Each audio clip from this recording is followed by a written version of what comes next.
Right now, India is the youngest nation on Earth. The average age is just 29, and 65% of the population is under 35.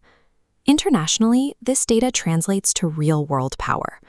These are the millions of individuals expected to staff global technology sectors and represent the nation on the world's biggest sporting stages.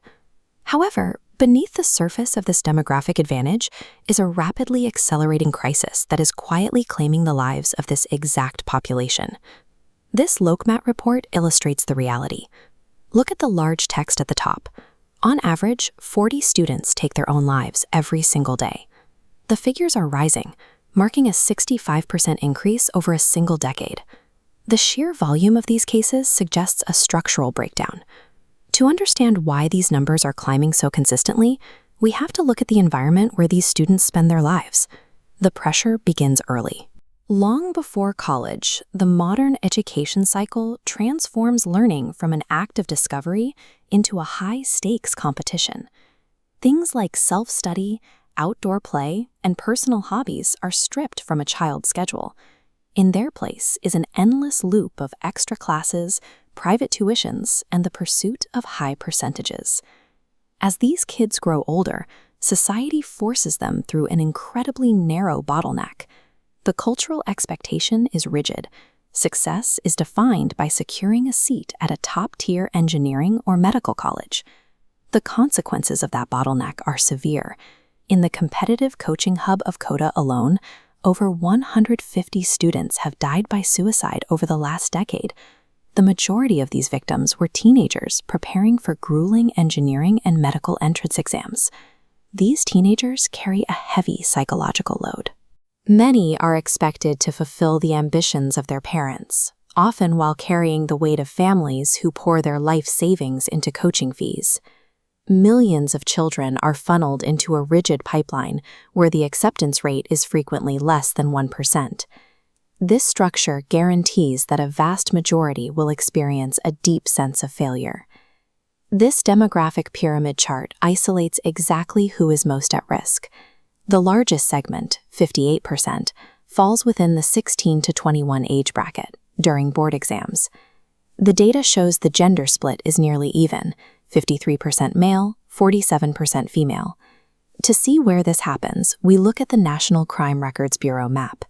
Maharashtra leads the nation, recording over 1,900 deaths. The adjacent table shows the direct causes.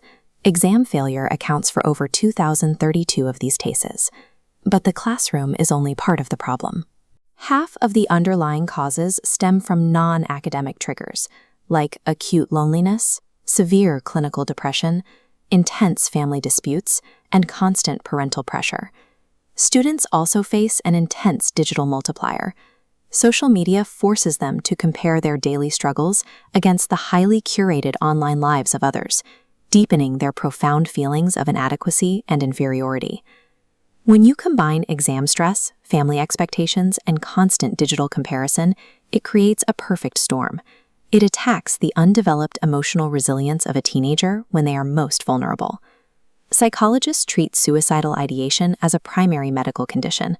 Like a fever, it acts as a warning sign of a deeper illness, one that society often ignores until the situation becomes critical.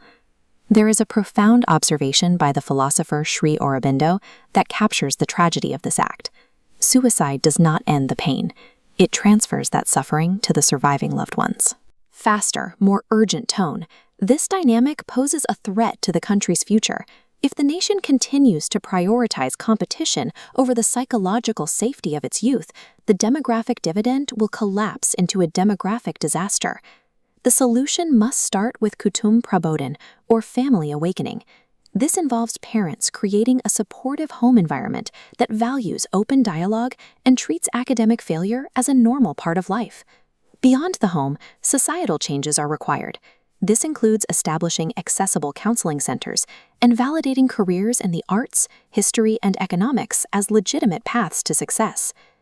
There is a core message that needs to be taught to every student. An academic exam is a test of temporary memory. It is never a final verdict on the value of their life. Securing India's future requires dismantling this pressure cooker. The only way to harness the energy of the world's youngest nation is to replace the current system with one where